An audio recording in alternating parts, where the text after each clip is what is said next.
Skynheilige gebed.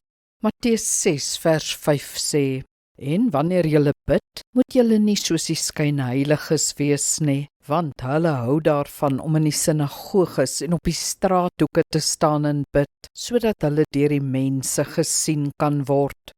Amen. Ek sê vir julle, hulle het reeds hulle volle beloning ontvang. Die rabbies en skrifgeleerdes van Jesus se tyd het hulle dikwels baie geestelik en vernaam voorgedoen tussen mense. Hulle het byvoorbeeld altyd die voorste gestoeltes ingeneem. Op die gebedsuur het hulle net daar op die markplein of waar ook al die hande uitgesteek en hardop begin bid. Verbygangers het seker maar stil en skuldig verbygesluip. Jesus sê sulke gebed is skynheilig.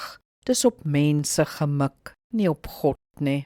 Ons doen maar dieselfde, né? As ons hoogdrawend of geaffekteerd bid voor mense of vir die Here vertel, maar veral vir die medebidders, hoe ons 5:00 vanoggend al ingetree het vir een en almal.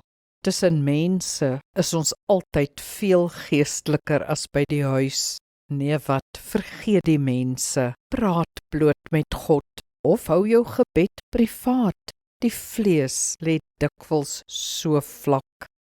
Kom ons bid saam. Vader, herinner my om my gebed op U te hou en nie te probeer om die hoorders te beïndruk met my geestelikheid nie.